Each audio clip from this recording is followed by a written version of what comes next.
পার্থ চট্টোপাধ্যায় যেই গন্ডগোলটায় যুক্ত, এটা দলের কাছে অনেক আগে থেকে খবর ছিল। বলছো কি? পার্থ চট্টোপাধ্যায় তিনি বা তার নাম করে কেউ কেউ টাকা তুলছেন, এটা তার অনেক আগে থেকে এটা দলের কাছে খবর ছিল। এটা 2021-এর ভোটের আগে থেকে খবর ছিল।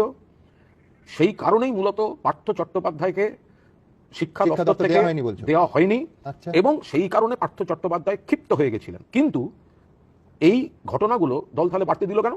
এই যে না, তুমি এখনো যা বলেছো সেটাই যথেষ্ট। তার কারণ হচ্ছে এই এত বড় শিক্ষা দুর্নীতি, যার জন্য আজকে 26,000 ছেলে মেয়ের চাকরি চলে গেছে, এত বড় শিক্ষা দুর্নীতি যার পেছনে কয়েকশো কোটি টাকার লেনদেন হয়েছে, সেই খবর আগাম দলের কাছে ছিল, এবং 2021-এর নির্বাচনের আগে থেকে তো মারাত্মক। আমি তোমার আরেকটা কথা বলছি, নামটা বলবো না।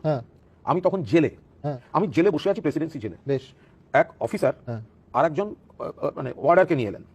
তো অর্ডারকে নিয়ে এলেন কি না, শিক্ষকের চাকরি হচ্ছে, কোনোবাবু একটা হেল্প করে দিতে হবে। তৃণমূলের এক নামকরা নেতা 7.5 লক্ষ টাকা চেয়েছেন, আমি 5 লাখ জোগাড় করতে পেরেছি আমার আত্মীয়। আপনি যদি একটা চিরকুট লিখে দেন তাহলে যদি বাকিটা মকুব করে দেয়, মানে ঘুষের যদি ডিসকাউন্ট হয়, ঘুষের যদি ডিসকাউন্ট হয়, কারণ আমি কোনোভাবে টাকাটা জোগাড় করতে পারছি না। এবার এই সব, তার মানে সেই লোক এখনো গড়াদের বাইরে আছে। তিনি পার্থ চট্টোপাধ্যায় নন, তিনি মহা দাপটের সঙ্গে ঘুরে বেড়াচ্ছেন এবং প্রবল প্রতাপে ঘুরে বেড়াচ্ছেন, এবং মন্ত্রিসভার মধ্যে রয়েছেন, মন্ত্রিসভার সদস্য।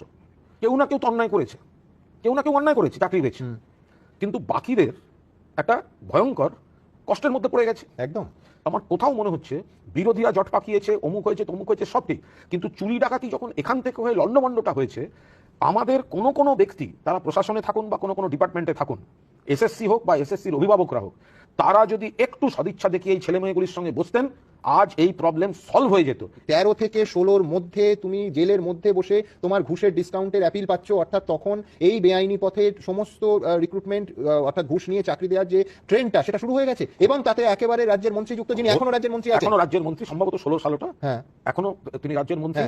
এবং 2021 সালের আগে আমাদের দলের কাছে স্পষ্ট খবর ছিল এই পার্থ চট্টোপাধ্যায় বিপুল টাকা তুলছেন, এবং কোন কোন লোকের মাধ্যমে তুলছেন, কোন জেলায় তুলছেন, এই খবর পর্যন্ত কিন্তু ছিল।